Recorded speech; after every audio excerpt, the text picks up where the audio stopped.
নমস্কার, সকলে কেমন আছেন? আশা করি সকলে ভালোই আছেন। আজকে দেখাবো চিকেনটা পুরো হোটেল স্টাইলে ভেজে রান্না করার। পুরো স্টাইলটা আমি চেঞ্জ করে ফেলেছি আজকের রান্নার। প্রথমে কড়াই গরম করে তেল দিয়ে, তেলটা ভালো করে গরম করে চিকেনটা দিয়ে হালকা লবণ, হালকা হলুদ দিয়ে ভালো করে আমরা ফ্রাই করে নেব। হ্যাঁ, এর সাথে কিন্তু আমি দুটো তেজপাতাও দিয়েছিলাম, যাতে চিকেনের ব্যাপারটা খুব সুন্দর আসে। ভালো করে চিকেনটা ফ্রাই করব। তোমরা কে কীভাবে চিকেন রান্না করো অবশ্যই আমাকে কমেন্টের মাধ্যমে জানাবে।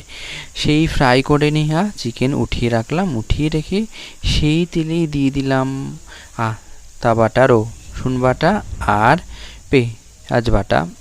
তা দেবো একটু পরে, কেন ওটা এখনও দেয়া হয়নি, ওটা বলে দিলাম আর কি কী দেয়া হবে। এই দেখো দেয়া হচ্ছে, এর সাথে কিন্তু কয়েকটা টমেটোও দেয়া আছে। যেহেতু অল্প চিকেন, ওই জন্য আমি মশলাটা একসাথে করারই চেষ্টা করলাম, একবারে আলাদা আলাদা করলাম না। মশলাটাকে ভালো করে অনেকক্ষণ ধরে কষিয়ে নিতে হবে। আরেকটা কথা, এই চিকেনটা রান্না করার সময় আমার কলকাতার গোলবাড়ির চিকেনের কথা মনে পড়লো। আমার যদি সুযোগ হয় আর আমি যদি পারি, চেষ্টা করে দেখবো একবার গোলবাড়ির চিকেনটা রান্না করা যায় কি না। আমি অবশ্যই রেসিপিটা জানি, কিন্তু আমি একবার ট্রাই করে দেখবো যে কলকাতা গোলবাড়ির চিকেনটা রান্না করা যায় কি না। যাই হোক, তোমরা জানো যে আমি চিকেনে মশলা গুলিয়েই দিই, মানে গুঁড়ো মশলাটা সেটা গরম জলে গুলিয়ে দিই, সেটা আগে তোমাদের দেখিয়েছিলাম। কিন্তু এখন আজকের রান্নাটায় কিন্তু কোনো গুলিয়ে মশলা দিলাম না, যেহেতু চিকেনটা ভাজা আছে, ওই জন্য মশলাটা, গুঁড়ো মশলাটা ওইভাবেই দিলাম যেভাবে নর্মালি দেয়া যায়। যাই হোক, ভালো করে এটা কিন্তু কষিয়ে নিয়েছিলাম আমি অনেকক্ষণ ধরে। দেখো মশলা প্রায় তেল বেরিয়ে গেছে। আর চিকেন আলু ভাজাগুলো আগে উঠিয়ে রেখেছিলাম, তারপর দুটোই একসাথে দিয়ে দিলাম।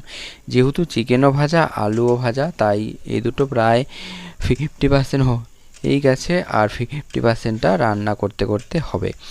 যাই হোক, আমি বলে রাখি, তোমরা কে কোথা থেকে দেখছো অবশ্যই কিন্তু কমেন্টের মাধ্যমে জানাবে।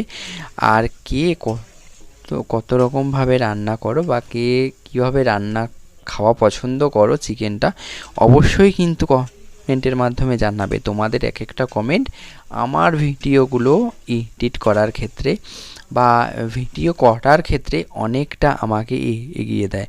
আর এটাতে কিন্তু গরম জল মাস্ট ইউজ করবে। আর যদি তোমরা মেটে দাও, মেটেটা কিন্তু একদম লাস্টে